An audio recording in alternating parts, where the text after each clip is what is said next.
Hello, everyone, and thank you for joining us for today's Sundays at Home. My name is Emma, and I'm the Associate Educator of Digital Learning and Innovation at the National Women's History Museum, and I will be your host today. A few housekeeping notes. Wanda will be answering questions at the end of her reading. You are welcome to ask your questions at any time during the program by using the Q&A function on the toolbar. You may ask your questions at any time during the presentation, but we're going to be primarily answering them at the end of the program. And Wanda is incredibly happy to answer your questions. And with that, I would like to introduce our author for today. Dr. Wanda A. Hendricks is Distinguished Professor Emerita in the Department of History at the University of South Carolina. She has taught undergraduate and graduate history courses on African Americans, African American women, and the United States from 1865 to the present. She retired in 2018 and has enjoyed broadening her research and writing on Black women. In 2019, she traveled to Geneva, Switzerland to examine the World Young Women's Christian Association, or the YWCA, which we're going to be talking about today.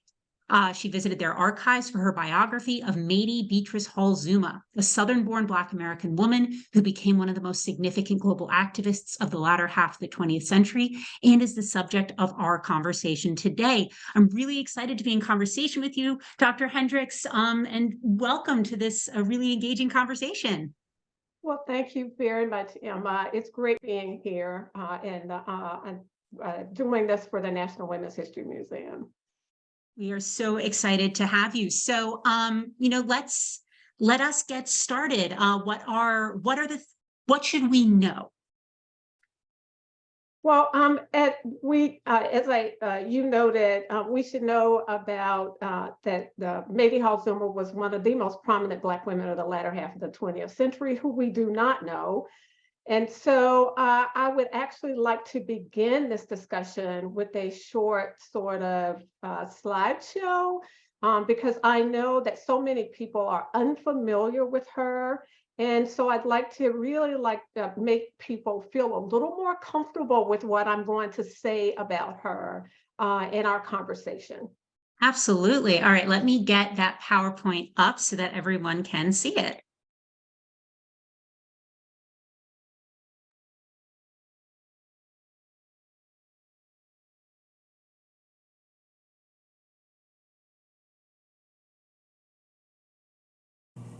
I'm Mrs. Mady Hall Zuma, Winston-Salem, North Carolina.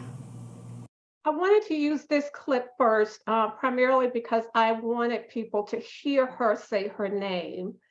It is Mady Hall Zuma, and when she says Zuma, her last name actually is a Xhosa sound, so she and I both are mispronouncing it. I think she did it on purpose for Americans who could not pronounce it, for Americans like me.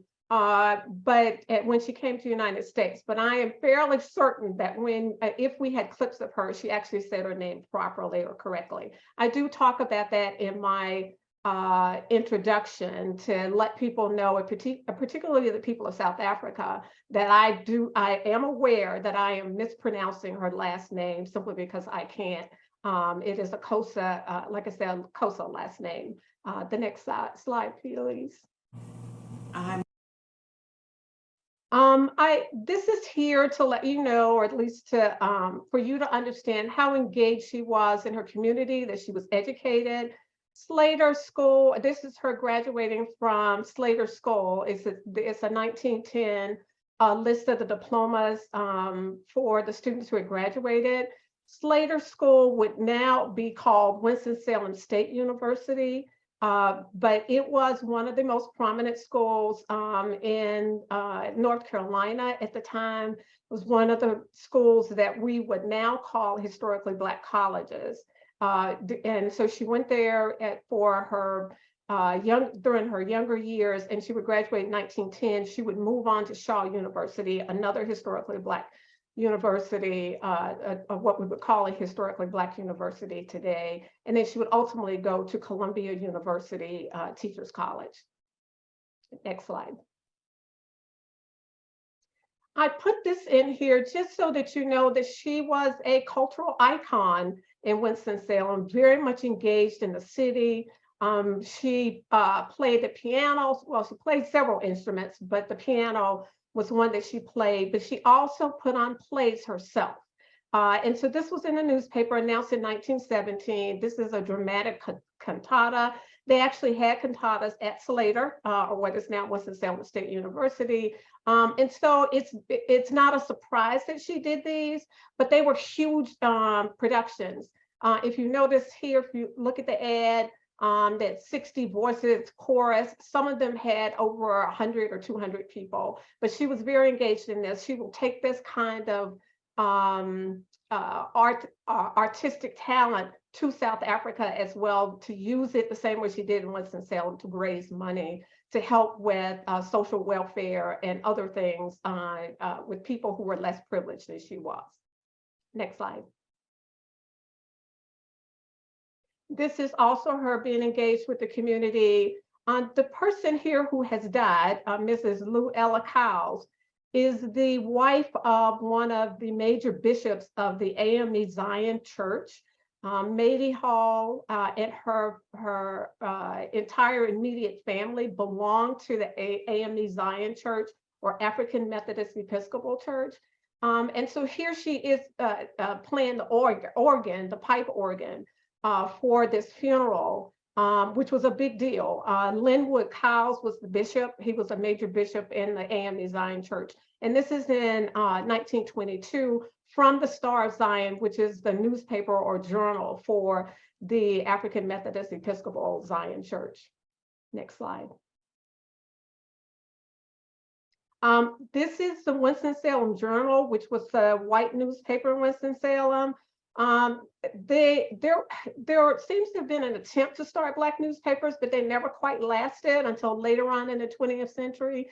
And so the Winston-Salem Journal, there's also the Winston-Salem Sentinel. It carried the news of African Americans, which is how I found a lot of information on her and her family. But it was under that section called the News of the Colored People. And if you notice here, she is the secretary or the general secretary of the YWCA. She will help to start the Black Y in Winston-Salem. And so she's trying to make sure that young girls can go to this camp. So she's ensuring that the fees are low enough or the rates for the camp are low enough so that they will be able to do that. Next slide. And this is a collage of YWCA movie tones. That it is purposefully silent, so that you can get to see that at the beginning. You see them gathering together at the Harriet Tubman Y in Durham, North Carolina in 1949. Then there's the Phyllis Wheatley Y in Charlotte, North Carolina in 1952. And notice that they're learning skills. They're learning how to sew. They're learning pleating. I finally figured out what that was, but they are now learning pleating there. And then there's the Harlem YWCA that is coming up here with a young woman writing a note home about beauty culture. And what that means is they were learning how to do hair, they're learning how to do nails, all to create jobs for them and also to help them be entrepreneurs of their own. And so this last one is in, like I said, Harlem, New York in 1940. So it was teaching, the YWCA was also a place to teach them skills so that they could be not only productive, but they could also make money in society as well. And the beauty cultural industry also include the hairdressing that I talk a little bit about in my book. Mady exported a number of the sort of skills in the United States for African American and used on their hair to South Africa, to South African women.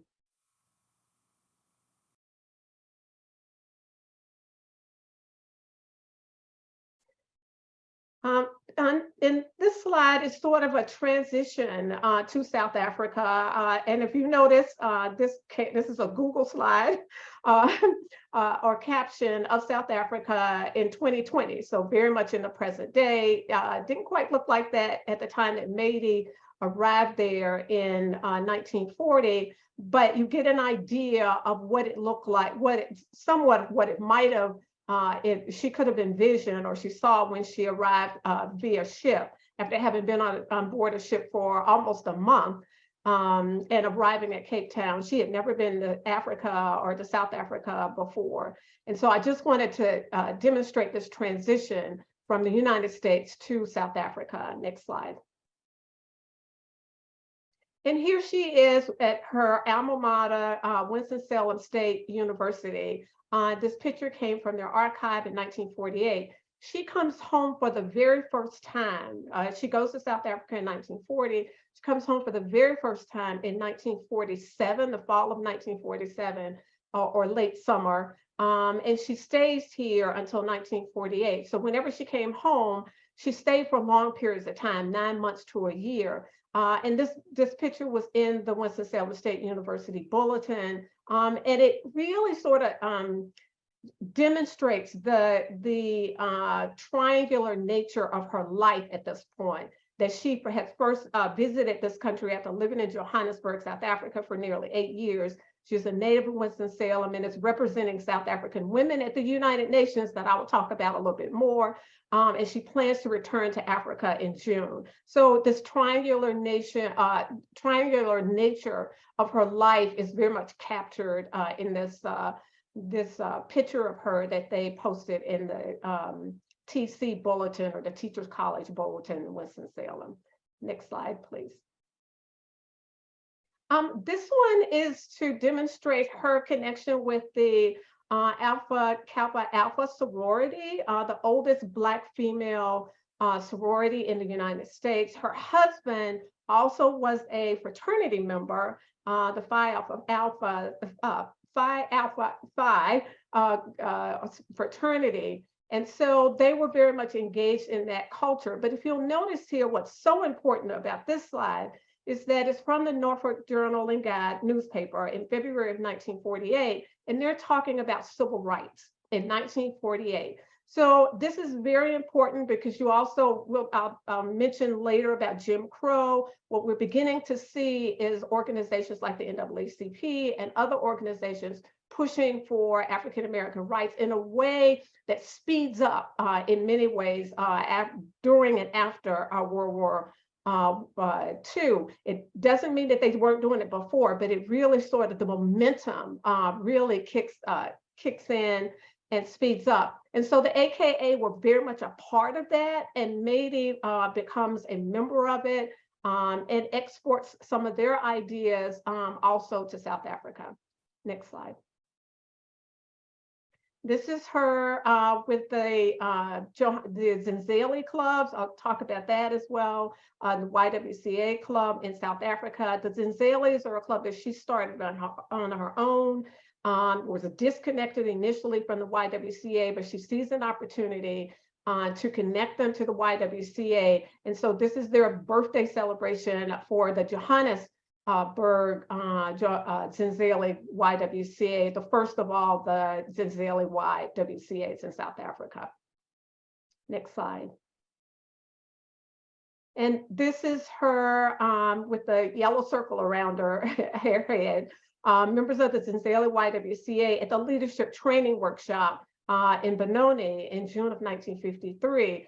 These workshops were an annual feature of the program of the YWCA in South Africa, teaching young women and girls about leadership. This was very important to them.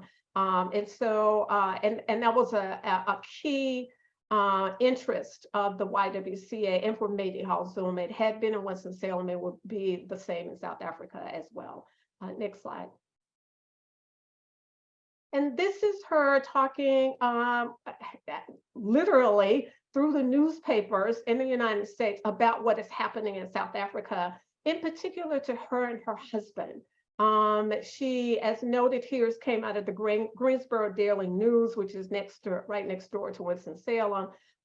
Meidi Hall Zuma, native of Winston-Salem, and her husband, Dr. Alfred Zuma, they faced eviction in their home, Sophiatown, like a whole lot of Black South Africans at the time.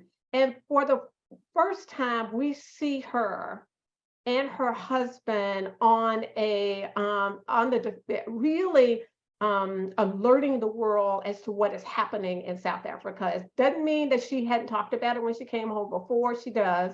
and that he hadn't come over to the United States and talked about it as well. But because their house is also, and their home that they had lived in, it's also on the chopping block, and that they're going to be forced to move simply because they were Black South Africans. And the white South African government wanted to take the land to create a white suburb. They go on a really sort of a global mission of alerting the world about what is happening in South Africa. Next slide, please.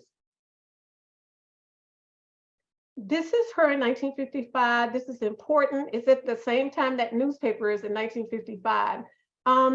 It's important because she is at this point, at this conference of the World YWCA in London, England. She will become a member of the executive committee of the World YWCA.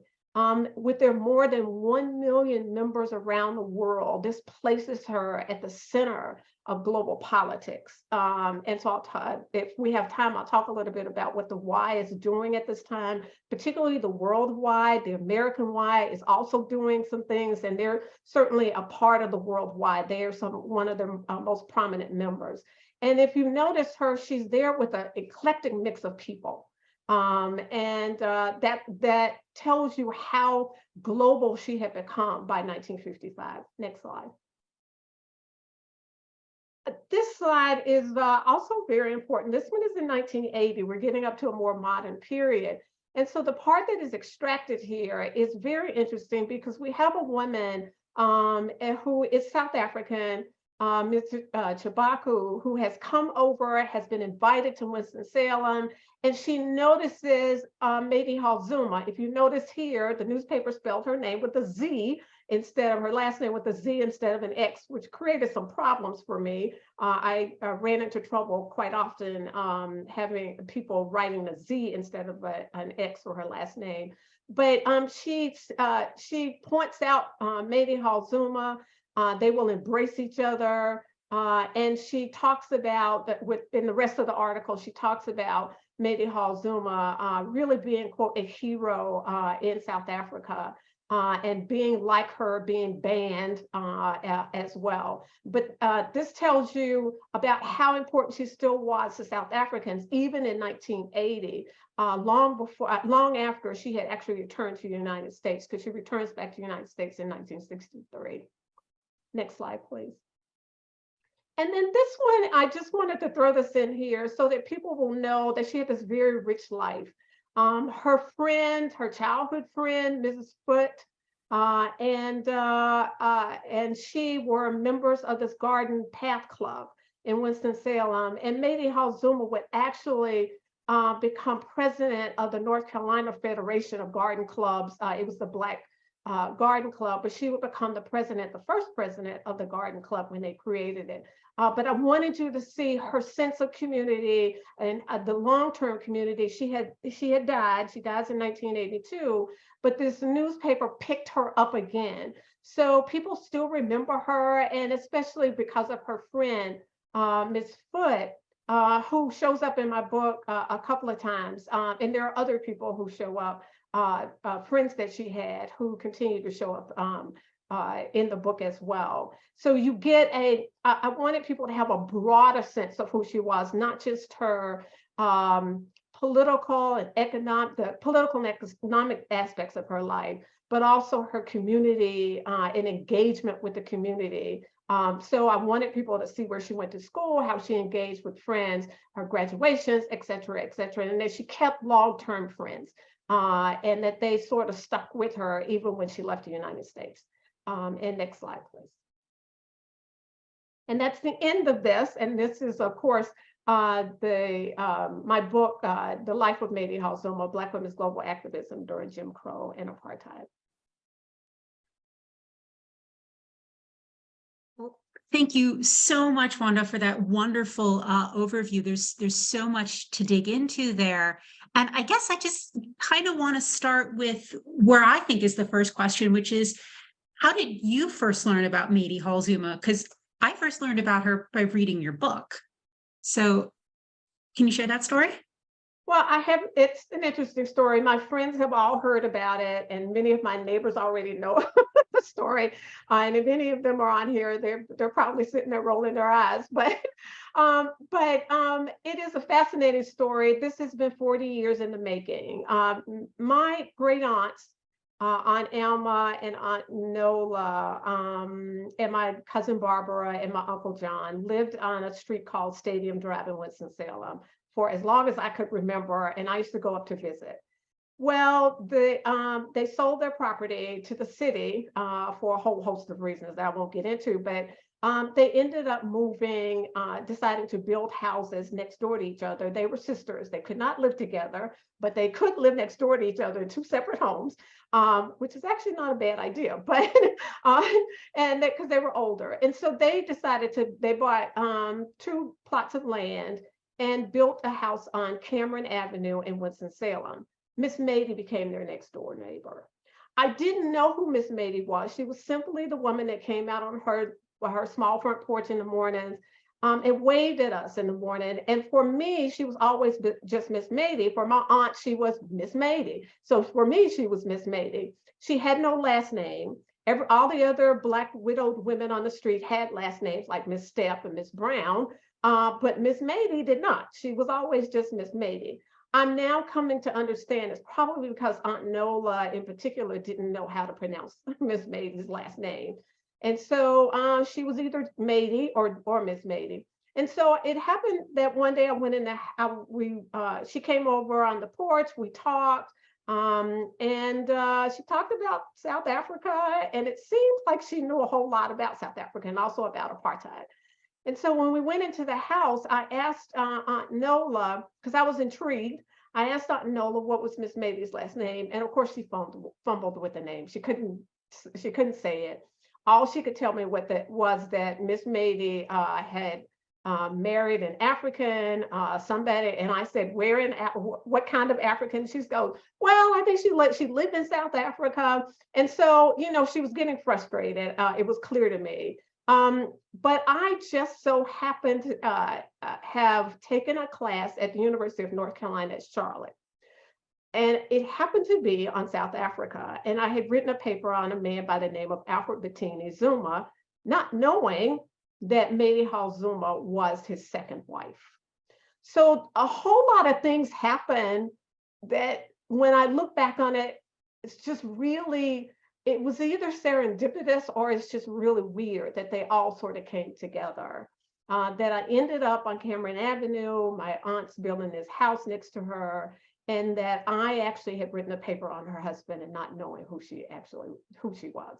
So that's how that is an amazing coincidence and story. And we actually have a member of the audience, Diana Britton, whose mother met Miss Zuma when they moved to South Africa because of her father's work for the Rockefeller Foundation. So she has shared that story. So thank you, Diana. So I mean, you've talked about the importance of Winston-Salem for you learning about Mady Hall Zuma, and you in the slides you mentioned also how important those early years in Winston-Salem were. So the question that I have is, do we have to understand Mady's childhood in Winston-Salem to understand her and her activism later? Yes, we do. And that's one of the reasons why geography is very important to me and to the book. And so I divide the book into 3 parts. And the very first part is Winston-Salem. It has 3 chapters in it. The second part is New York, because that's kind of the bridge from moving from Winston-Salem to Jim Crow to apartheid, because she'll meet her husband there, or her future husband there. And then the last part is South Africa and her sort of global, her global world opens up in ways that I think even she might have been surprised by. So geography is important, and Winston-Salem is so important. You can't understand why she does what she does in South Africa without understanding her life in Winston-Salem. When I began to see Winston-Salem not simply as a space or place, a geographical space or place, it actually was a living, breathing part of her. She loved Winston-Salem, just like my aunts did, my great aunts did. They loved Winston-Salem. It is tobacco country. And it's funny that we know more about or have heard more about R.J. Reynolds, who really put Winston-Salem on the globe. It's the R.J. Reynolds Tobacco Factory. He made tobacco, Winston-Salem, the largest producer of tobacco in the world. He became very, very, very rich, and he was one of the major players in Winston-Salem, one of the oligarchs, I call the Hayneses were as well, who got to determine what was going to happen in Winston-Salem. So Winston-Salem became a place with trying to figure out what made it breathe, what made it run, who was making it run, what were the racial dynamics, why were those racial dynamics the way they were. And Mady Hall Zuma is born in 1894. She comes of age right as Jim Crow becomes institutionalized in the United States, and particularly in the South. And so we are seeing her in those first few chapters, you're getting to see her parents helping to build up Winston-Salem. I think it looks like I've stopped or something. Something's happened with Yeah, something is, yeah, something's a little weird. apologize There we go, for I'm the, back. I Yeah. apologize for the technical issues. We could all still hear you, so please Okay, continue. good. But Winston-Salem is one of those southern towns where the Black people there they're learning how to live in Winston-Salem, and they learn fairly quickly. They learn that there are rules. It's Jim Crow for a lot of them, particularly people like Mady Hall Zuma, who is more privileged. Jim Crow had become a little more malleable than the way in which we read about in our history books. And so her father buys property from R.J. Reynolds. Simon Atkins, who will become the principal or the head of Slater and what will subsequently become Winston-Salem Teachers College and Winston-Salem University, will also be a major player and engage with the prominent white men in town. But he and Humphrey Hall, Mady Hall Zuma's father, will help build up Black Winston. Her mother, Jenny Cowan Hall, will also help to build up Black Winston because she becomes an entrepreneur. Her family has a portfolio. Well, actually, they have two portfolios. They have a portfolio that her father is putting together with other prominent Black men in town. And they will have commercial properties. Her father, as far as we can tell, is the first Black doctor in Winston-Salem. And he's going to be educated at Historically Black College on Shaw University's campus. And Leonard Medical Schools is one of the only Black medical schools, one of the few Black medical schools in the South. And so they have a privileged background, and Mady comes from this. So this is what she's used to. Her mother is also engaging with white women in town. And so she too will engage with white women. Not everybody was that lucky. Many of the people who worked in R.J. Reynolds' tobacco factory were not that lucky. They got paid, sure, but they were Jim Crow wages. Many of them lived in very poor, unsanitary areas and under really unsanitary conditions. And so Winston-Salem is a tale of multiple sort of entities that you get a Winston-Salem state or what becomes Winston-Salem Estate or Slater, you get that built in part because the oligarchs were okay with having it built. And so they supported it. They would invite Booker T. Washington, the most prominent Black person in the country at the time, to town, and he will help to raise money for it as well. So Mady Hall Zuma is growing up in that kind of environment, and she's one of the privileged people. It's one of the reasons why the Winston-Salem Journal's Black reporter would write about her and her family quite a bit. You had to be of that sort of ilk in some ways to get written about. They wrote about crime as well, and they picked up people who are African Americans as well as whites. They were writing about them too, but it was really people like Mady Hall Zuma and her family who were picked up in the newspapers often. So I was able to track her through looking at the Winston-Salem newspaper. So yes, the answer to that question is, in order to know who she is, we have to know what Winston-Salem was beyond R.J. Reynolds. And so in our history textbooks, we hear about these industrialists in this progressive era who, like R.J. Reynolds, who built up these southern towns and who got really, really rich. But what we don't hear enough about are the African Americans who also were industrialists in a different kind of way, and who were also progressive. And Médé Hall Zuma, being born in 1894, right at the cusp of the institutionalization of Jim Crow, as I noted, is also going to come through that industrial era and the progressive era. And so she's going to be a part of the, we're going to see her in that suffrage era, but she's living in the South and she still can't vote and still won't be able to vote, even in the 1920s after the passage of the 19th Amendment. So Jim Crow shapes her, but so does privilege, the economic privilege that she has. So does the educational privilege that she has.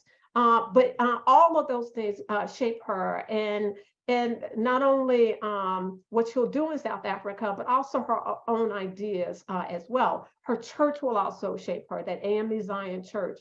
The faith in the AME Zion Church will drive her. And so service becomes very important to her. So it kind of connected to this, you're describing Winston-Salem and Médé Hall Zuma's upbringing there as full of access to multiple types of organizations, and that she had a certain privilege to be able to access all these different types of organizations. And one organization in particular that was a through thread throughout her life, and certainly in the PowerPoint that you showed us at the beginning, is the YWCA, the Young Women's Christian Association. So can you speak about the importance of the YWCA to Médé and her activism, and why kind of this religiously affiliated organization was why she found kind of connection there? Sure. Writing this book and learning so much about the Y was a journey for me. I had no idea that the YWCA did as much as it did. Médé Hall Zuma, like a lot of African-American women, like Dorothy Height, for example, of the National Council of Negro Women, was a Y woman. They called them Y women. Mary McLeod Bethune was a Y woman. And so there are a whole host of these African-American women who were really affiliated with the Y, partly because of its Christian nature. And so, as I've mentioned, Médé was her faith was born in the AME Zion Church. And so, but Black Baptists, Black Methodists, who are not affiliated with the Zion part, but are just AME, they're all belonging to, many of them are belonging to the YWCA or like organizations. But the Y was a big organization. They had thousands of members all across the country. Now, it was Jim Crow. So in order to start a Black Y, you had to get permission from the local white Y. And so they had authority over whether you could start a Black Y or not. And this is what Jim Crow did. So Médé and some cohorts get together and they decide that they want to start a Black Y in Winston-Salem, because others have been started all across the South as well. Some of them will also, have a place in a number of schools. Médé says that she first learned about the YWCA while she was at Shaw University after she graduates from Slater. And so they link themselves, they're committed to building this Black Y, but they have to go get permission from people like Catherine Reynolds, R.J. Reynolds' wife, who will be president of the White Y at the time.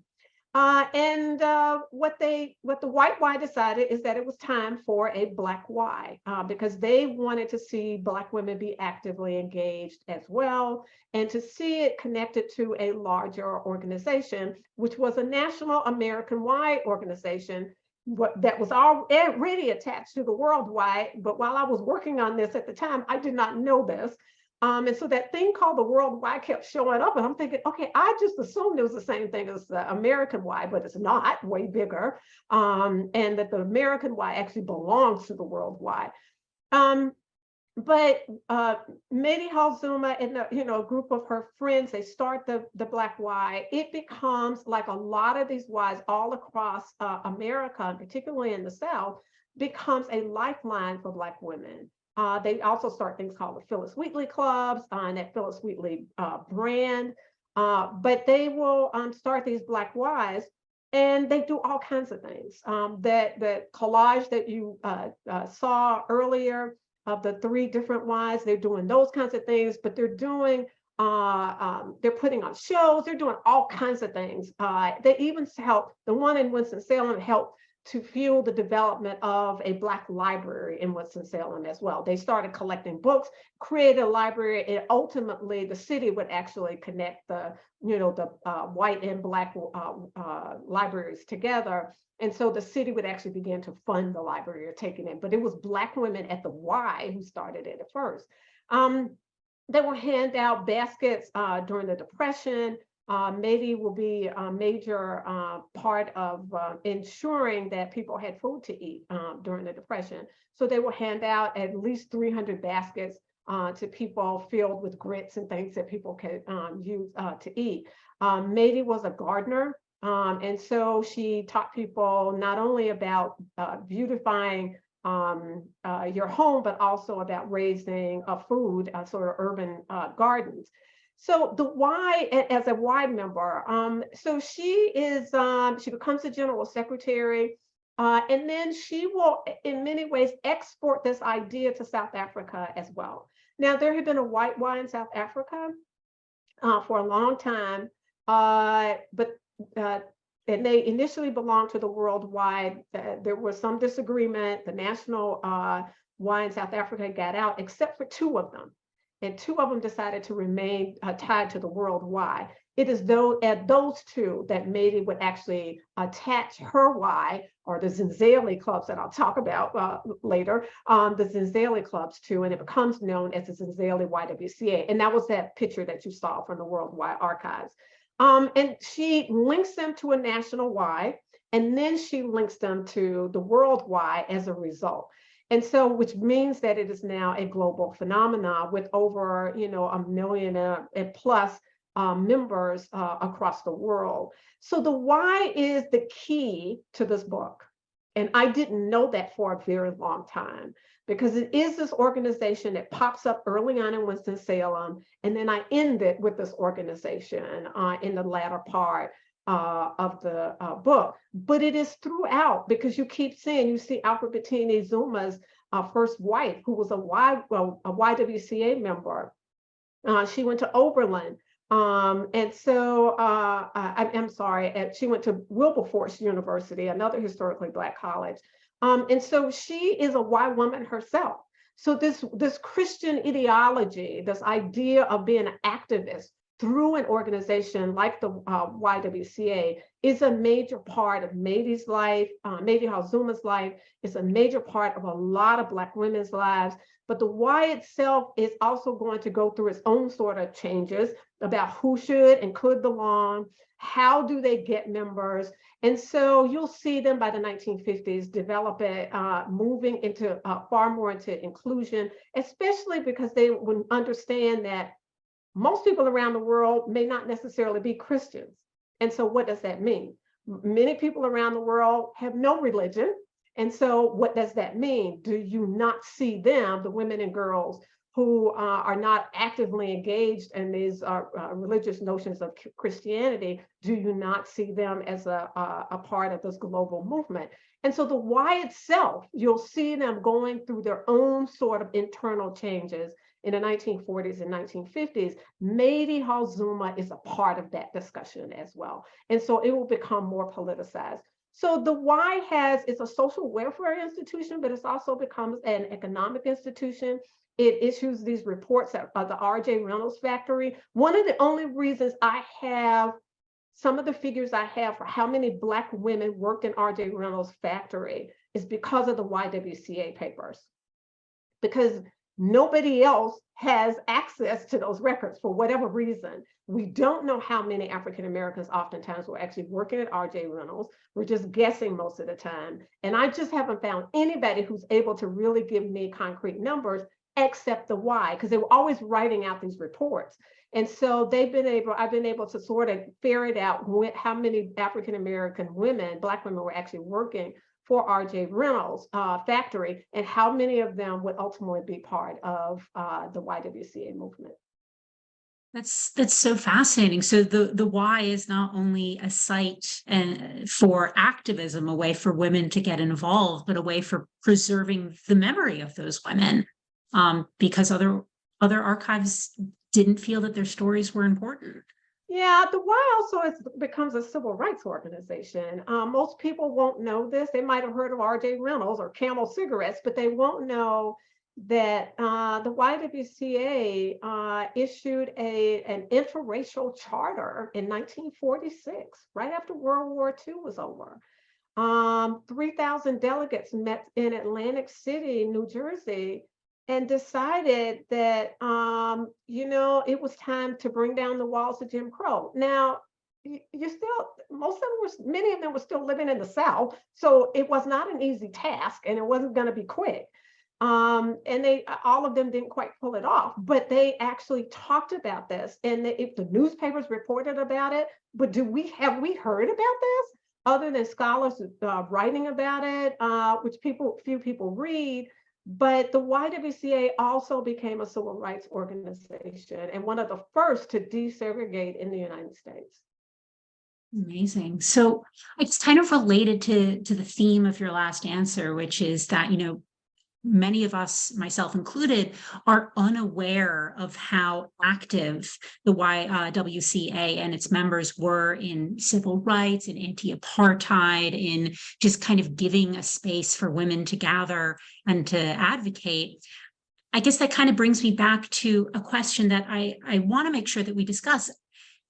You write about in your book how Mady Hall Zuma was so involved in, anti-Jim Crow, in, pro-suffrage and anti-apartheid. And yet I'd never heard of her. So, why is Mady Hall Zuma not as well known today? She was written about in the papers. Well, okay, so I could give you a simple answer. And I could say a simplistic rather answer is because she was Southern female, Black, and born during Jim Crow. But that's unfair, and it is too simplistic, because Mary McLeod Bethune was also Southern, Black, and female, and born during Jim Crow, and she has a memorial statue in Washington, D.C. So then, like I said, how is it that we do not know who Mady Hall Zuma is?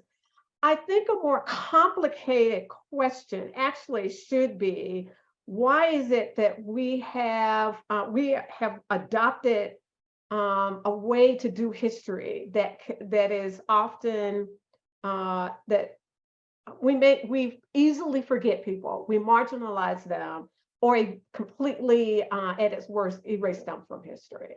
So how is it that we get to that place, and how do we accept that, and why do we accept it?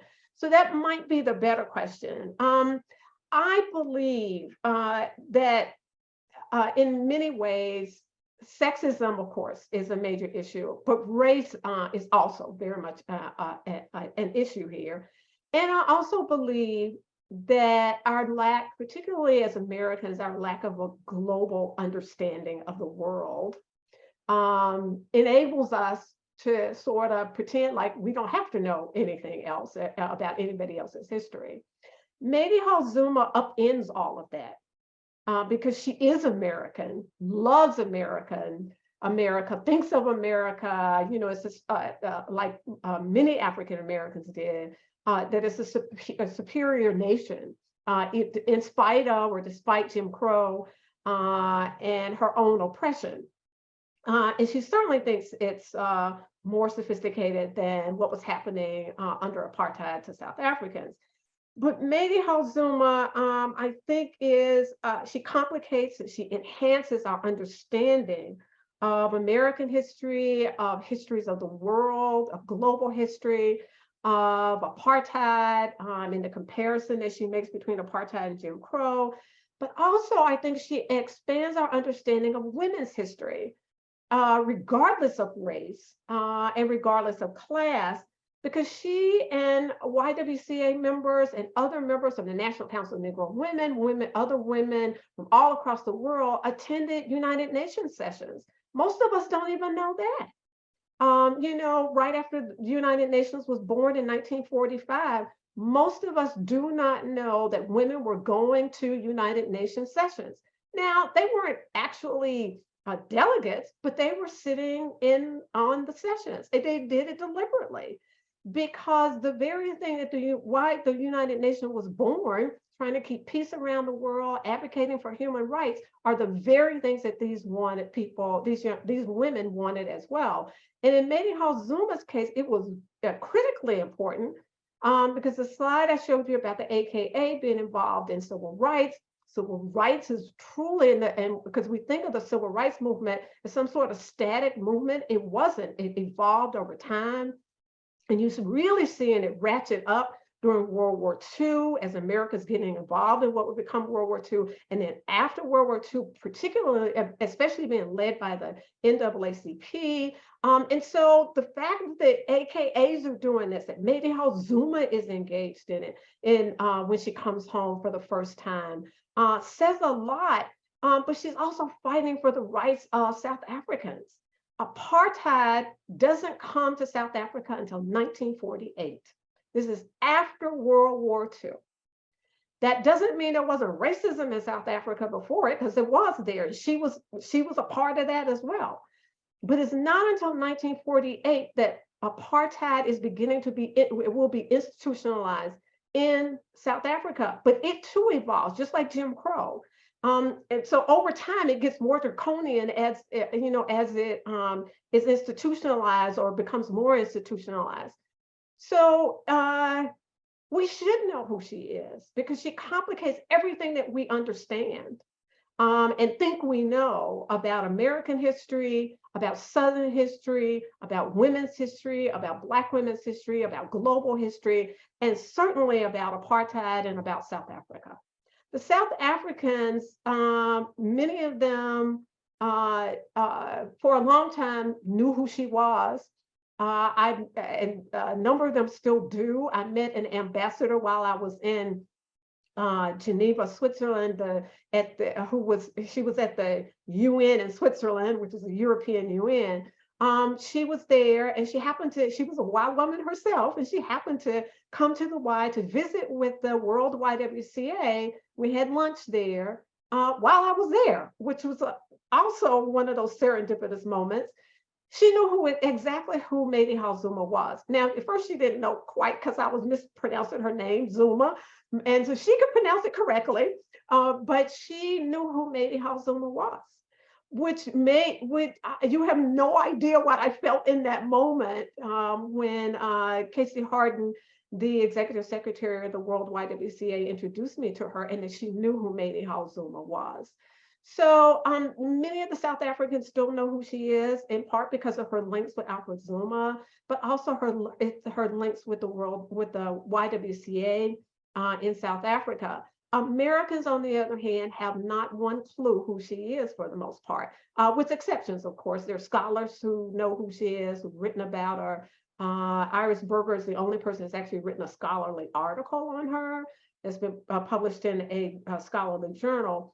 But so that's a really long way of saying, even I didn't know who she was, which is a shame. And I'd written a paper on her husband and still didn't know who she was. So that says a lot about sexism. It says a lot about a whole lot of things, and our lack of unawareness of these women like her. Absolutely. And we actually have another member of our audience who also knew of Mady Hall Zuma through her parents. I believe it's the sister of the first person. And she actually has 4 letters from Mrs. Zuma. So so we have, to your point, there are few people who still know about her memory, but that there should be the expansion of that. So, thank you for those of you who are mentioning your connections to Miss Mrs. Hall Zuma I in really the do Q&A. appreciate that. I am hoping that they will email me. You can, I don't know if if you can put my email in, I so can that put they your email email in me the at the chat. university. Yeah. Absolutely. Yeah. So, cause I am, and if they have letters, I wish they would share them. So. Absolutely. So I want to ask one more question before we turn to the Q&A, just Okay. because you've been speaking so eloquently about, this kind of lack of global women's history that we do, and how Mady Hall Zuma was really embodied this kind of global outlook on activism and civil rights. So you write in your book about how Mady Hall Zuma compared and contrasted Jim Crow and apartheid. And I was wondering if you could talk a little bit more about this comparison and contrasting that she did and her views on it all. Mady Hall Zuma believed that, and said it, that apartheid was way worse than Jim Crow. Now, she's saying that, and it's coming from a place of Black privilege, even if she did grow up under Jim Crow, which had certainly had limitations. But it's still coming from a place of Black privilege, and it's also coming from a place where she saw the malleability of Jim Crow in a way that she does not see the same in South Africa. And so she is one of the few, if not the only person in the world who at that time could tell you really what Jim Crow was like and what apartheid was like, and understood it better than any other person because she had lived under both of them. And so she argued that Jim Crow, apartheid was way worse. As you noted on the picture from the Greensboro newspaper, she and her husband were being forcefully removed from their home. And this is what happened to hundreds of Black South Africans. Keep in mind that Black South Africans had to carry passes. Black men in particular at first. Black women would later have to carry them. They had fought it off for a long time in certain areas, but they too would be forced to carry passes. Think about the treason trials in South Africa and what ultimately happened. Think about Sharpeville in South Africa and what ultimately happened. Mady Hall Zuma is going to be witness to all of these things. And so in her mind, she believed that apartheid was way worse than Jim Crow. And so today we hear people using the word apartheid in comparison to South Africa. Mady Hall Zuma would argue that they needed to rethink the way that they were looking at this. Now, that doesn't mean that people in America would say that Jim Crow was just as bad as apartheid, especially people who didn't have the same opportunities that she had, where Jim Crow was not as malleable, who worked as sharecroppers and tenant farmers, et cetera, et cetera. Nevertheless, her view was that apartheid was way worse. And so she talked about apartheid when she came home, when she talked to the North Carolina Women's Association, or African American or Colored Women's Association, as it was known at the time. She told them about it, and they actually wrote about apartheid. And when she and her husband were being forcibly removed, they wrote about that as well. So she had Black friends here, and she carried her message here for a reason, and that was to alert Black women in particular about what was happening in South Africa. So they were up on it. They knew when apartheid came. They knew what was happening in South Africa through her. And for her, the draconian measures, the fact that she almost could not get out of the country to come to the United States in 1955, for example, when I saw that picture, and also go to London, she worried about, when she actually was able to get out, she worried about being able to get back into South Africa. That's how bad apartheid had become for her. So that, because they were watching her and her travel movements, her mobility. So she argued that apartheid was way worse than Jim Crow. Some would argue that no, it wasn't. So it depended on who you were, where you lived. You could have been living in the Delta of Mississippi, and it looked like like apartheid. Now, Roy Wilkins of the NAACP would also give when he talked in 1937 about the differences. He too believed like Mady did, and that is that what was happening in South Africa even before apartheid was way worse than the Jim Crow in the United States. So anyway, that's the sort of simplistic answer. Well, thank you so much, Professor Hendricks. I've loved being in conversation with you. We have 3 questions that came in throughout all of this, and I apologize if there are more, but just because of time, we're going to be unable to get to them. So the first question is from Peggy, and she would like to know a little bit more about Mady Hall Zuma's son and if he lives in the US now. To be honest, I purposely left all of that out and was very vague because I could not get in contact with her son. And I also purposely left her children out for the most part, with some exceptions. When she's talking about them in letters or something like that, I might have put them in there, but I purposely, I on purpose left them primarily out of this narrative because the narrative is about her, except when she, mentions them specifically. But to be honest, I don't know what happened to her son. It looked like, from what I could tell in tracing him, he was somewhere in the Washington, D.C., Maryland sort of area for a while. I don't know if he still is. I don't even know who his descendants are. I don't know if they're aware that the book has come out. But because I could not find them. I spoke to Stephen Gish, who wrote the only biography of Alfred B. Zuma, and asked him. He said that he also could not get them either, or find the son. So the answer to that question is I have not a clue as to what happened to him and where he is.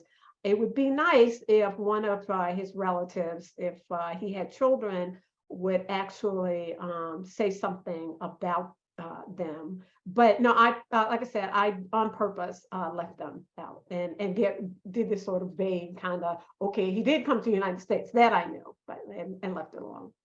So it's a chance for further study for someone who wants to pick up the project and keep running.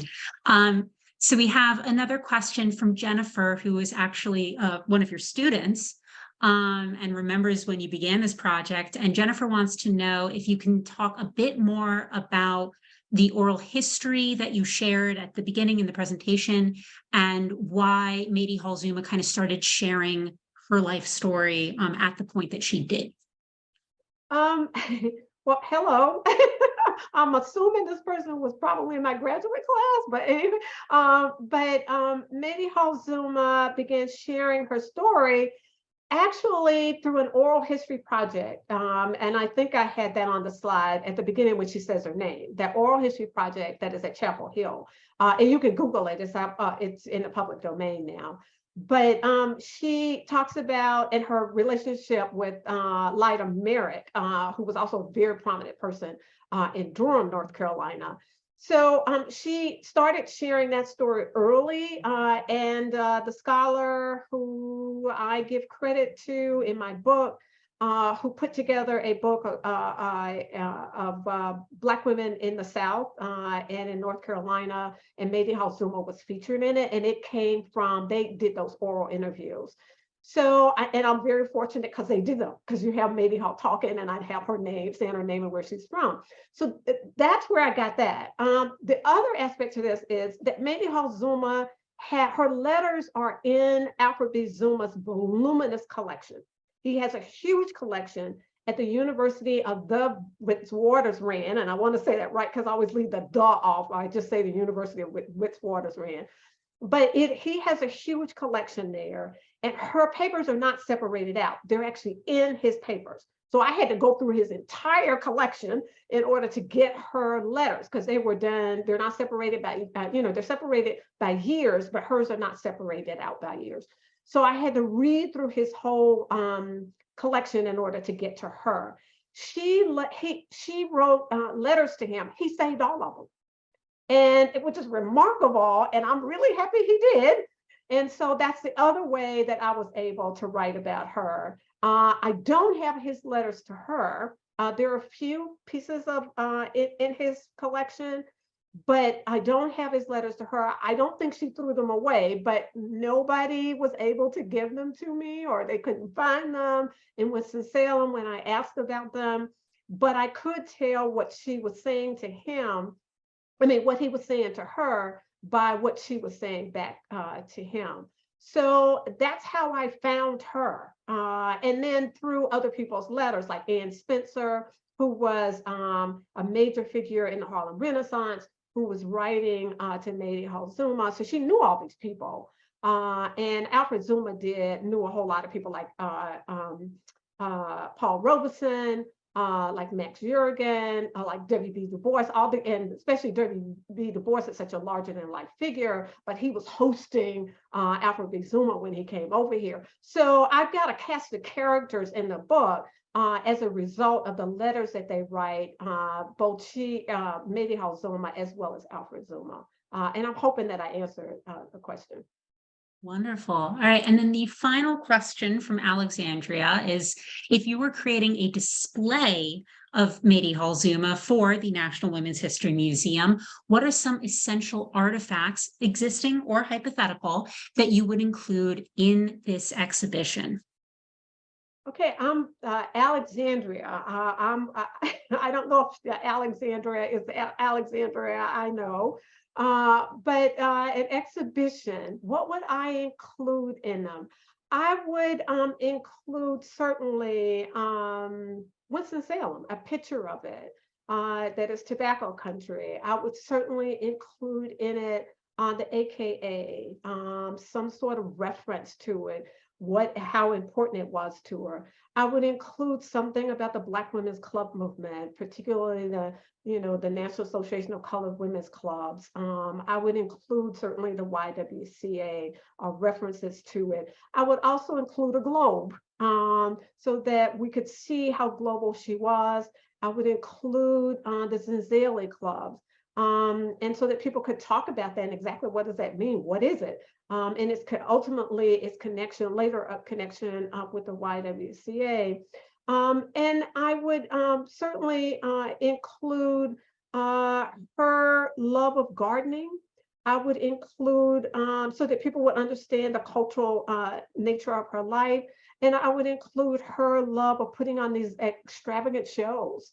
So that they could see the sort of multiplicity of her life and the wholeness of her life. And I would also include the AME Zion Church, which fed her, which created her in some ways, and made her understand that service was not just an idea, it was a duty and a responsibility as well.